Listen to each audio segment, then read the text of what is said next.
everyone. So today we are going to start Sushruta संहिता सूत्र स्थान अध्याय सेकंड द्वितीय अध्याय। कौन सा अध्याय आज स्टार्ट करने वाले हैं? द्वितीय अध्याय। तो इसका नाम क्या है? शिष्य उपनयनीय अध्याय। पहला अध्याय क्या था? वेदोत्पत्ति अध्याय। वो हमने प्रीवियस वीडियो में कवर कर लिया है। तो अब हम स्टार्ट करते हैं द्वितीय अध्याय। सबसे पहले क्या श्लोक है? अथातः शिष्य उपनयनीयम अध्यायम व्याख्यास्यायम यथोवाच भगवान धन्वंतरी ही। अब यहाँ से शिष्य उपनयनीय नामक अध्याय का व्याख्यान करते हैं, जैसा कि भगवान धन्वंतरी ने सुश्रुत के लिए कहा था। देन उसके बाद सेकंड श्लोक क्या आता है? ब्राह्मण क्षत्रिय वैश्य इनमें से किसी एक को जो उत्तम कुल, योग्य, आयु, सुशील, शौर्य, पवित्रता, आचार, नम्रता, उत्साह, बल, मेधा, धृति, स्मृति, मति और प्रतिपत्ति आदि गुणों से युक्त हो एवं जिनके जीवा, ओष्ठ और दांतों के अग्रभाग पतले हो तथा मुख, आँख और नासिका ये सीधे हों, और जिसका मन, वाणी और चेष्टाएं प्रसन्न हो, उत्तम हो, जो क्लेश सहन करने की शक्ति रखता हो, ऐसे शिष्य को वैद इस शास्त्र को पढ़ाएं। इनसे विपरीत गुण वाले शिष्य को कभी भी नहीं पढ़ाना चाहिए। देन क्या बोलते हैं? उपनयन करने वाला ब्राह्मण शुभ तिथि, क्या बताया है कि ब्राह्मण शुभ तिथि, करण, मुहूर्त, नक्षत्रों में शुभ दिशा तथा पवित्र और समतल स्थान में 4 हाथ लंबा। कितना हाथ लंबा? 4 हाथ लंबा।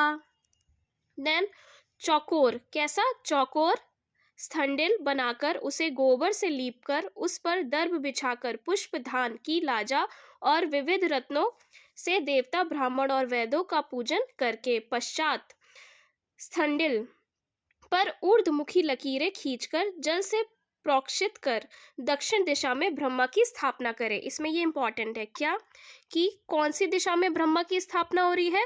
दक्षिण दिशा में। कौन सी दिशा में हो रही है? दक्षिण। किस में हो रही है? दक्षिण। ये दक्षिण दिशा, ठीक है। फिर उसके बाद क्या बोला गया है?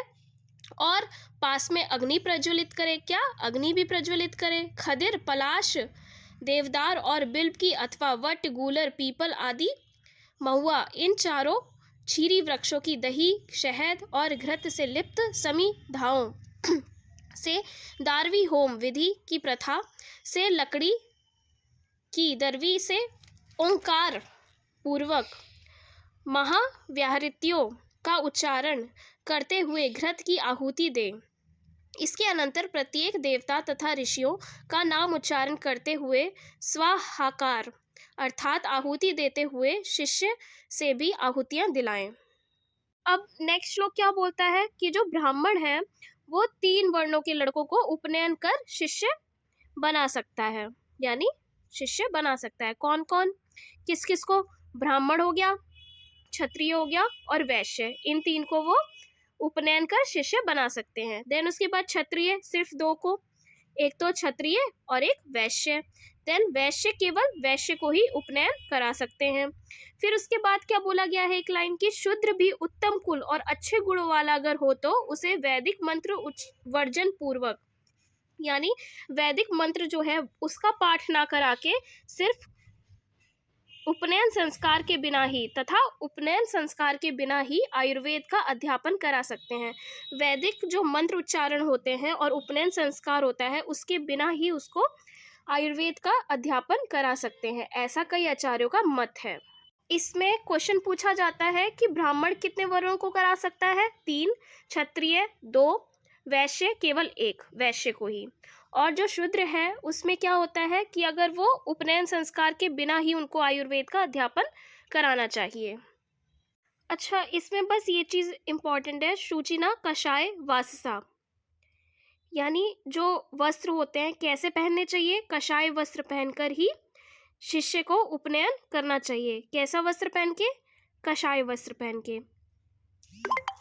इसके बाद जो इसका लास्ट श्लोक्स दे रखे हैं 9th से 9, 10th, तो इसमें ये श्लोक इम्पॉर्टेंट है, श्लोक नहीं तो इसका हिंदी इम्पॉर्टेंट है। तो क्या बोला गया है?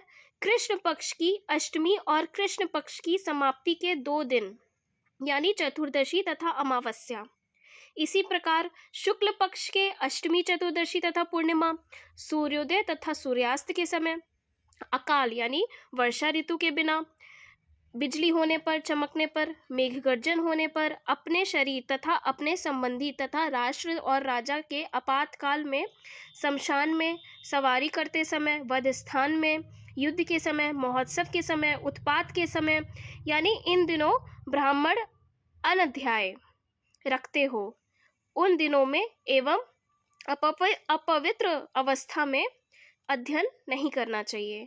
क्या नहीं करना चाहिए? अध्ययन नहीं करना चाहिए। किस किस में?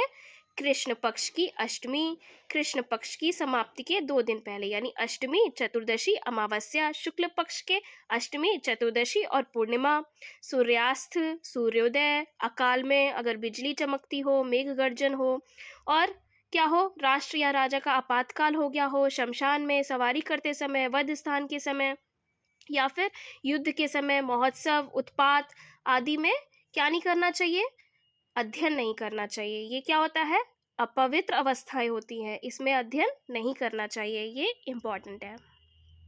तो सुश्रुत सेकंड अध्याय यहीं पे खत्म होता है। नेक्स्ट हम स्टार्ट करेंगे अध्याय 3rd। Thank you.